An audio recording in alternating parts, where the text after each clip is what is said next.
Entah mengapa aku tak berdaya. Waktu kau bisikan, jangan aku kau tinggalkan.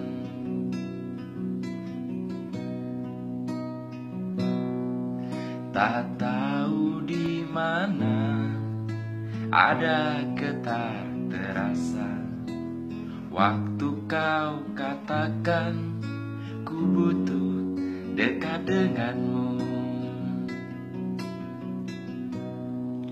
Assalamualaikum warahmatullahi wabarakatuh. Selamat pagi teman-teman semua dimanapun saat ini Anda sedang berada. Jumpa lagi kita berjumpa dengan saya Arif RH dalam rekaman video iseng seperti biasanya.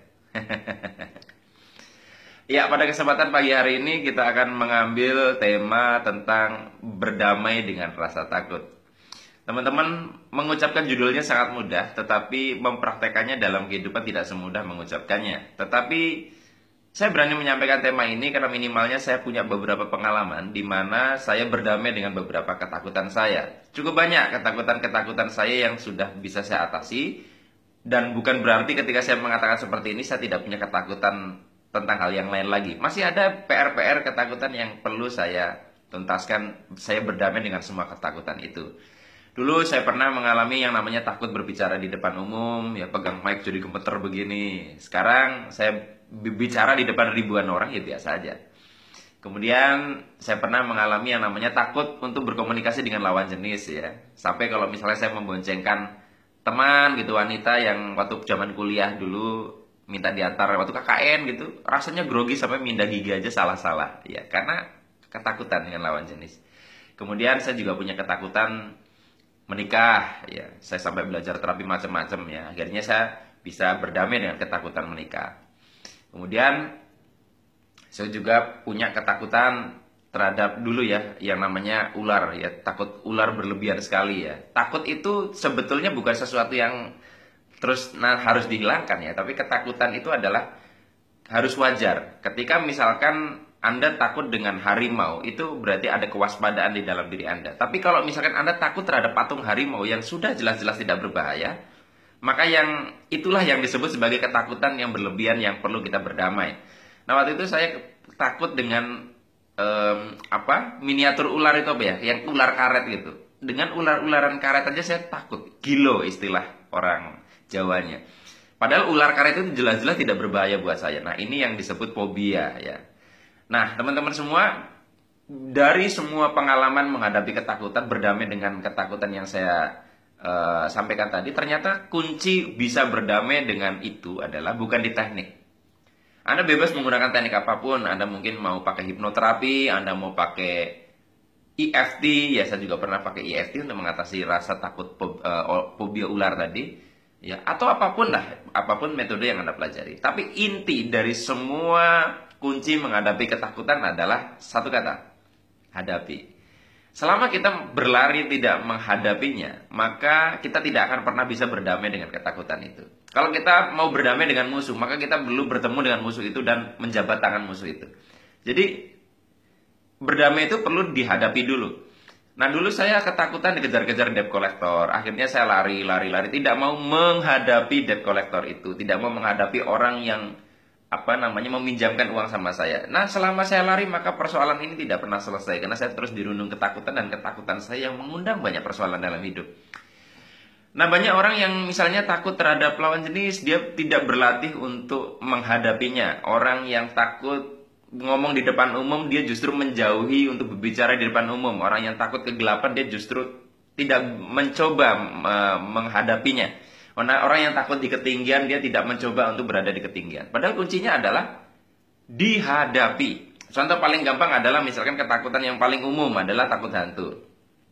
Ya, setiap dari kita mungkin punya hantu favorit, ya. Hantu favorit Anda saya tidak tahu. Tapi yang menarik adalah kalau saya amati, diri saya terutama, hantu itu atau ketakutan kita terhadap hantu itu adalah kita selalu takut kepada area yang kita tidak lihat. Ya, misalnya kita lagi menghadap sana, kita berada di tempat yang serem, maka kita takut hantunya ada di belakang kita. Nah, tahu nggak cara menghilangkan ketakutan hantunya di belakang kita? Yaitu kita menengok ke belakang, ya kan? Kita pastiin, oh ternyata setelah kita hadapi, ya nggak ada gitu kan. Tapi ketakutannya pindah lagi ke atas. Nah, cara kita menghadapi ketakutan hantu di atas adalah dilihat. Berarti kan untuk menghilangkan ketakutan hantunya ada di situ, kita melihat. Nah, berarti untuk bisa menghilangkan ketakutan kita terhadap apapun adalah dilihat ketakutan itu dihadapi.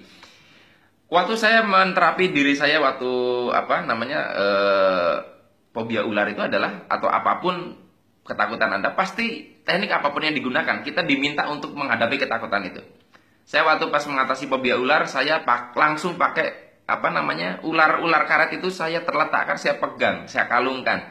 Kemudian karena saya ingin tuntas, akhirnya saya gunakan ular sungguhan.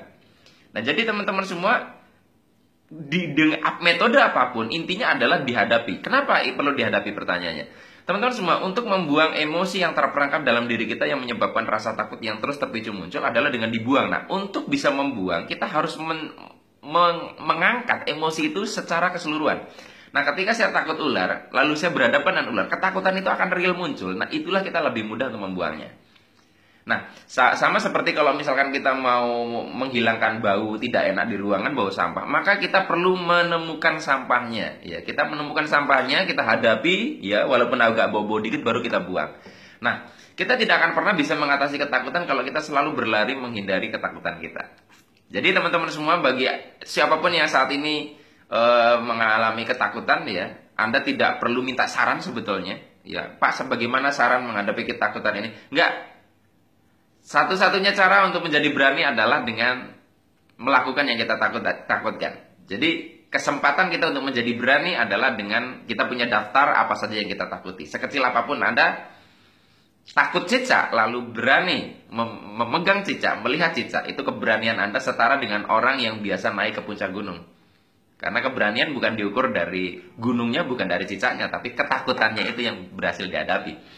Baik teman-teman semua, hanya ini yang bisa saya sampaikan pada kesempatan pagi ini. Mohon maaf kalau ada kata-kata yang kurang berkenan. Selamat menghadapi ketakutan sebagai jalan untuk berdamai dengan ketakutan dalam hidup kita. Sampai jumpa lagi di rekaman video Iseng selanjutnya. Saya akhiri, billahi taufiq wal hidayah. Wassalamualaikum warahmatullahi wabarakatuh. Seperti biasa, aku diam tak bicara, hanya mampu pandangi bibir tipismu yang menarik. Seperti biasa, aku tak sanggup berjanji, hanya mampu katakan aku cinta kau saat ini. Entah esok hari, entah lusa nanti, entah